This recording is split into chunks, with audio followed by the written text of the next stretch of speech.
In this presentation, we're going to discuss about the research methods in psychology.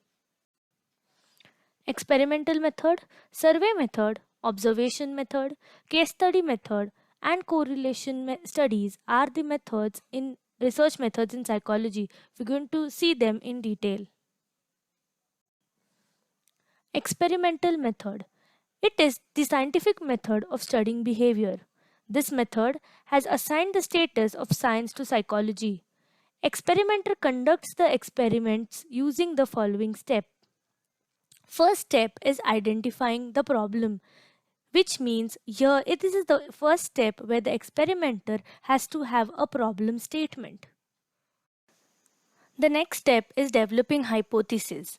Here we have independent variable, dependent variable, and intervening variable. Dependent and intervening variable share a cause and effect relationship. Independent variable, which means the experimenter can manipulate it and the effect can be measured, and the effect is called as dependent variable. The next step is selecting an experimental design and standardizing the experimental procedure.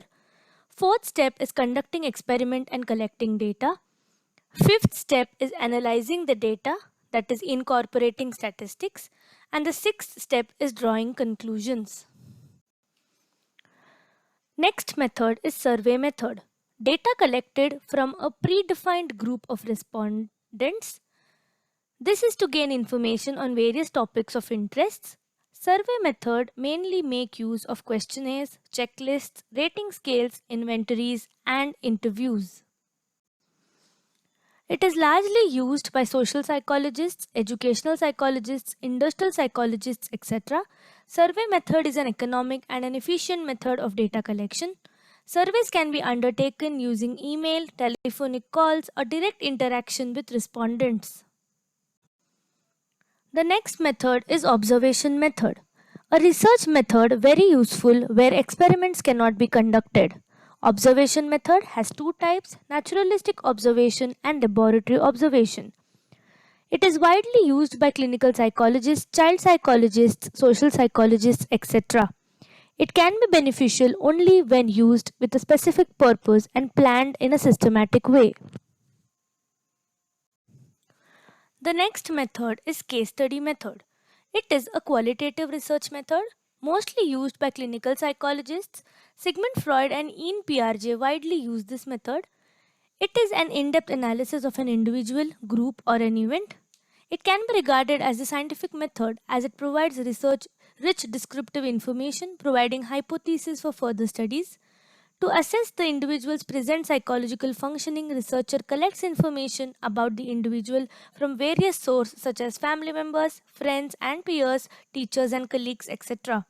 Several techniques like interviews, interaction, observation, and psychological tests are used for this in-depth assessment.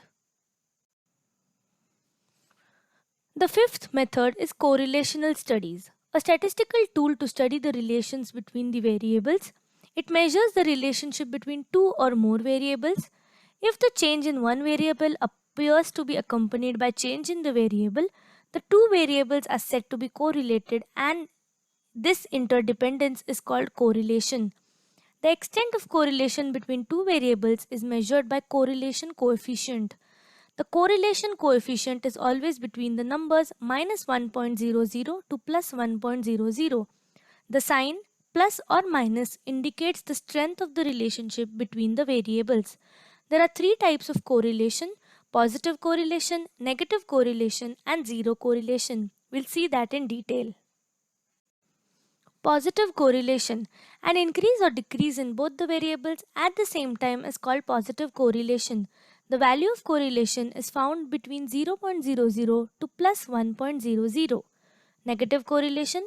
An increase in one variable is associated with a decrease in the other variables or vice versa.